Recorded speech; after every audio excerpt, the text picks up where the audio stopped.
सलाम मसरून, उम्मीद है कि आप सब खैरियत से होंगे। आइए आज समाप्त करते हैं औरतों के रोज़े। रमज़ान शरीफ और रोज़े के ताल्लुक़ से आम किस्म की मसाइल की बातें अक्सर लिखी जाती हैं, पढ़ी जाती हैं, सुनी और सुनाई जाती हैं और जगह जगह पढ़ने को मिल जाती हैं। बेशक इस तरह के बयानात में सिर्फ रमज़ान ही नहीं बल्कि इस माह मुबारक के अलावा कुछ और रोज़ों का भी जिक्र होता है। मन्नत या नज़र वगैरह के रोज़ों के बारे में भी बताया जाता है और यकीनन ऐसी तहरीरें बयानात बेशुमार फ़ायदों से भरपूर होती हैं। लेकिन इसी के साथ साथ ये भी एक हकीकत है कि रोज़ा जैसी अहम इबादत के ताल्लुक़ से मुनासिब एहतमाम और तरतीब के साथ हमारे लिखने वाले सिन्फ़ नाज़ुक के लिए शायद व बायद ही कलम उठाते हैं या बयान करते हैं। इसकी वजह क्या है, ये एक अलग सवाल है और इस वक्त हमें इस सवाल पर से बराह रास्त कोई दिलचस्पी नहीं, बल्कि हमारा मकसद सिर्फ अपने मौजू को उजागर करना है। इस बात से भला कौन शख्स इनकार कर सकता है कि नमाज, हज्जो, ज़कात और दूसरे फ़राइज़ो इबादात की तरह रोज़ा भी मर्द औरत दोनों ही के लिए है। लेकिन बहर सूरत जिस तरह दूसरे मामलों में औरतों के लिए मसाइल की बहुत सारी बातें मर्दों से अलग और ख़ास हैं, इसी तरह मर्दों के मुकाबले में औरतों के रोज़े की दुनिया भी कुछ अलग सी ज़रूर है। इस्लामी रोज़े की इस निस्वानी दुनिया को समझने के लिए बुनियादी तौर पर औरत की 3 अलग अलग हैसियत को सामने रखना ज़रूरी है। औरत ज़ात, कुंवारी हो या सुहागन या बेवा, बहरहाल औरतों ही के मुहावरे में सर मैला होने का मामला तीनों ही के साथ है। और ये सबों को मालूम है कि नमाज मुआफ़ होने के ज़माने में रोज़ा नहीं रखा जाता। रमज़ान शरीफ की बात हो तो ऐसे दिनों का रोज़ा, फ़र्ज़ रोज़ा औरतें बाद में पूरा करती हैं और रोज़े के दौरान में ही मैले सर हो जाएं तो रोज़ा ख़त्म हो जाता है और बाद में उसे भी रखना पड़ता है। यहाँ पर औरतों के लिए इस्लाम के कुछ ख़ास एहसानात का जिक्र करना मुनासिब नहीं, जैसा यहाँ पर औरतों के लिए इस्लाम के कुछ ख़ास एहसानात का जिक्र नामुनासिब नहीं। जैसा कि मालूम है कि रोज़े का कफ़ारा लगातार 60 रोज़े रखना है। ये लगातार वाली सख्त कैद औरतों के हक़ में यूँ आसार बना दी गई है कि इनका अपने मखसूस दिनों का नागा इस कैद पर कोई असर नहीं डालता है। जाहिर है कि औरतों का ये मामूल इनकी बीमारी नहीं, मगर इसके बावजूद औरतों को ये रियायत हासिल है कि जिस दिन के रोज़े का कफ़ारा इन पर वाजिब हुआ, अगर उसी दिन इनका आंचल भी मैला हो गया तो फिर इन्हें कफ़ारे की अदायगी से मुआफ़ी मिल जाती है। इससे रोशन है कि इस्लाम औरतों पर इनके मखसूस अय्याम की वजह से रोज़े के मामला में कोई इजाफी बोझ नहीं डालता, बल्कि हस्बे मौका बिलवास्ता तौर पर ऐसी हालत को इनके लिए बहुत कुछ आसानी का सामान ही बना देता है। इतना ही नहीं बल्कि ऐसे दिनों में तहजीब, मिजाज और सहूलत का मामला भी वो इनके इख्तियार में ही दे देता है कि वो रोज़े के माहौलो मौसम का लिहाज रखते हुए चाहें तो ज़ाहिर में इसके एहतराम का एहतमाम करें, यानी रोज़ादार की तरह बनी रहें, और चाहें तो ऐसा ना करें। गोया इस तरह वो उज़्र की हालत में औरतों को हर किस्म की शर्मिंदगी के इम्कानात और कमतरी के एहसास से भी बचाए रखता है और इन पर किसी रस्मी पाबंदी का कोई मामूली सा बोझ भी उसूलन नहीं डालता, बल्कि अगर घर और मुआशरे में कोई तहजीबी और अखलाकी जिम्मेदारी का इम्कान भी हो तो वो उसे इन्हीं की सवाबदीद पर छोड़ देता है कि वो जैसा चाहें और बेहतर समझें वैसा ही करें। अब ये और बात है कि किताबों में मैले सर वाली औरतों के लिए छुपकर खाने पीने की आदत और एहतमाम को ज़्यादा अच्छा कहा गया है। कुंवारियों या मर्दों की ज़ुबान में दोशीज़ाओं के मुकाबले में जहाँ तक शादीशुदा यानी सुहागनों की बात है, इनके रोज़ों का मामला कई एतबार से बिल्कुल ही अलग है। रोज़े में चूँकि सिर्फ खाने पीने से ही नहीं बल्कि अपने आप को एक और जायज़ बात से भी अलग थलग रखे रहने का एहतमाम होता है और इस तरह औरत के लिए अपने मजाजी खुदा के मिजाज और इसके हक के खाविंदी या जिनसी हक का मामला भी सामने आ जाता है कि किसी सुहागन के लिए जो शौहर के साथ हो उससे छुटकारे का सवाल ही नहीं। लिहाजा इस मकाम पर एक बार फिर औरतों के लिए इस्लाम के खुसूसी एहसानात की मिसालें सामने आती हैं। दरअसल बात यह है कि इस्लाम रोज़े की आड़ में ये हरगिज़ नहीं चाहता है कि घरेलू इज़्दिवाजी ज़िंदगी किसी नई इजाफी उलझन से दो चार हो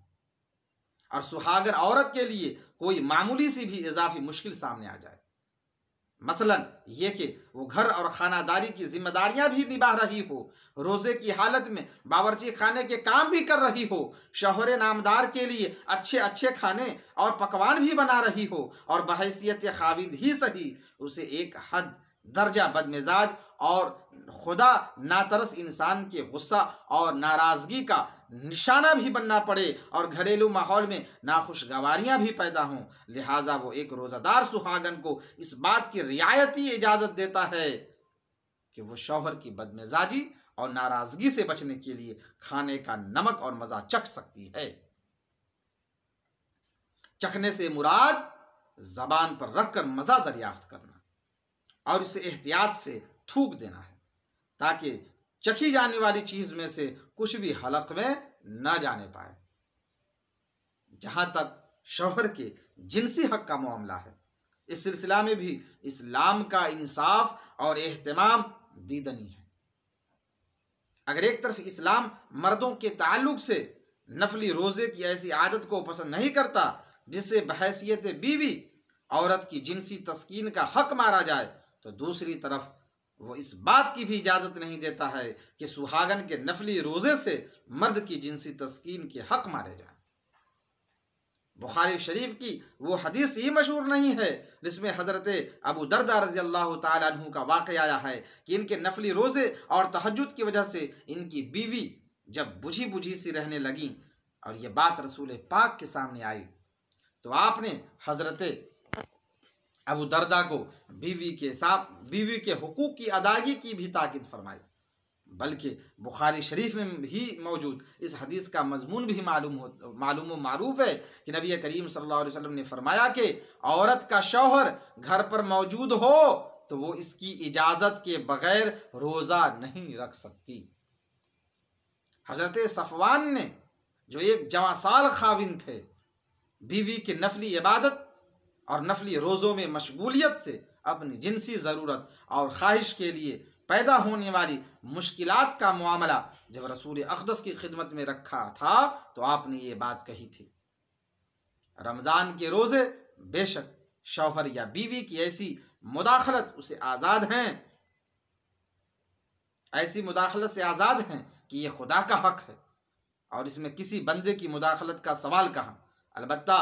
ये बात ज़रूर है कि इस्लाम रोज़े के नाम पर न तो मर्दों की हक तलफी चाहता है, न ही औरत के लिए मर्द के जिनसी दबाव के नतीजे में किसी मुश्किल का दरवाज़ा खोलने का रवादार।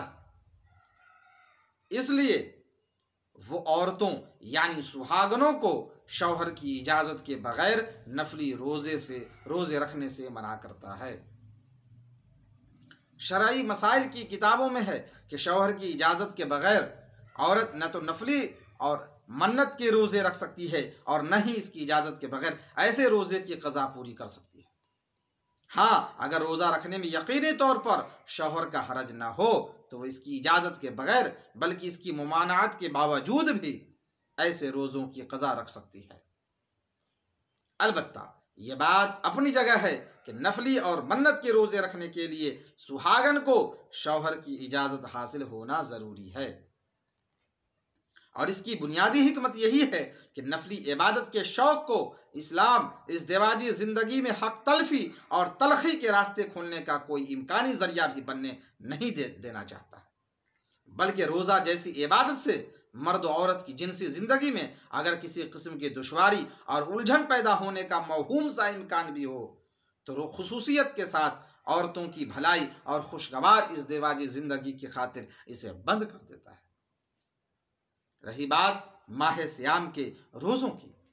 तो इसका मामला जैसा कि कहा गया नफली और मन्नत के रोज़ों या इनकी क़ज़ा से बिल्कुल मुख्तलिफ है। कि यहाँ खुदा के हक की बात है। रोज़े के नाम पर इस्लाम न तो मखसूस ज़माने में ख़वातीन की सेहत के लिए किसी मुश्किल की राह खोलता है, न ही माँ के शिकम में परवरिश पाने वाली नस्ल इंसानी को किसी कमज़ोरी का शिकार बनाना पसंद करता है। यही वजह है कि सुहागन औरत जब माँ बनने वाली होती है और अय्यामे हमल से गुजरती रहती हैं तो उसे इस बात की इजाज़त है कि वो इन दिनों में रोज़ा न रखे, बल्कि इसे बाद में पूरा कर ले। फिर जिस तरह इस्लाम माँ बनने वाली औरत को सहूलत देता है और इसके शिकम में पलने वाली नस्ल की तंदुरुस्ती के मुस्तकबिल का ख्याल रखता है, इसी तरह माँ बनने के लिए ज़चगी के ज़माने से गुजरने वाली औरत के लिए भी ख़ास हुक्म नाफिज करता है, वही हुक्म जो मैले सर से होने वालियों के लिए है। इतना ही नहीं बल्कि इस्लाम ऐसी तमाम बातों का ख्याल रखता है जो रोज़े की आड़ में औरत की सेहत और इसकी ममता के जज्बात और बच्चे की तंदुरुस्ती और उसके हक के लिए कोई दुश्वारी ला सकती है।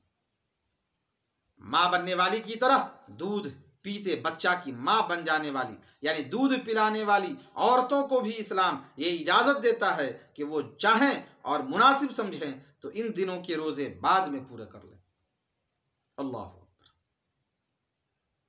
यहाँ तक कि औरत होने के नाते वह मुख्तलिफ रुख से जो सहूलत सुहागनों को देता है, कुछ ऐसी ही सहूलत इस किस्म के हालात में खुसूसन दूध पिलाने के मामला से उन औरतों को भी अता करता है जिन्होंने ये जिम्मेदारी बसूरत मुलाजमत कबूल की हो। और फिर बात यही ख़त्म नहीं होती, बल्कि ममता के जज्बात और बच्चों की ज़रूरियात और इनके मिजाज की रियायत रखते हुए इस्लाम इस बात की भी इजाज़त देता है कि मजबूरी के तहत एक रोज़ादार औरत नर्म ग़िज़ा ही खा पाने वाले छोटे से बच्चे के खिलाने के लिए रोटी वगैरह के टुकड़े चबा सकती है। चबाने का मतलब इसे दांतों से नर्म करके दे देना है। सुहागन के रोज़े गर्ज के मुख्तलिफ पहलुओं से मुमताज़ और आसान हैं और शौहर के मिजाज और शौहर के हक वाली बातों को छोड़कर हमल, ज़चगी, दूध पिलाने और छोटी सी उम्र के बच्चा वाली बात वो है कि इस एक ऐसी औरत को भी वास्ता पड़ सकता है और वो भी इन हालात से गुजर सकती है जिसका सुहाग गुजर चुका। इन मामलात में सुहागन या बेवा होने से कोई फ़र्क नहीं आता। दर हकीकत रोज़े में औरतों के मसाइल औरतों ही के लिए हैं। मतलब यह है कि कोई हो मैले आंचल से होने की हालत में मसला पर फ़र्क कहाँ। इसी तरह हामिला, जच्चा और दूध पिलाने या छोटा बच्चा पालने के मामला पर सुहागन या बेवा या ज़रा आगे बढ़कर कह दें कि तलाक वाली या बांदी वगैरह से कोई फ़र्क नहीं। इस बयान में जाहिर है कि बस हल्के फुल्के आम से अंदाज और आम सी ज़ुबान में ही कुछ बात कही गई है, वरना मसला मसाइल की ख़ास ज़ुबान और इस फ़न की बारीकियाँ अलग सी चीज़ें हैं। ऐसी चीज़ें जो मौका के लिहाज से शरीयत के मसाइल जानने वालों से ही पूछने और समझने की होती हैं। तो आज के लिए मेरे सामाईन इतना ही। अल्लाह हाफिज़।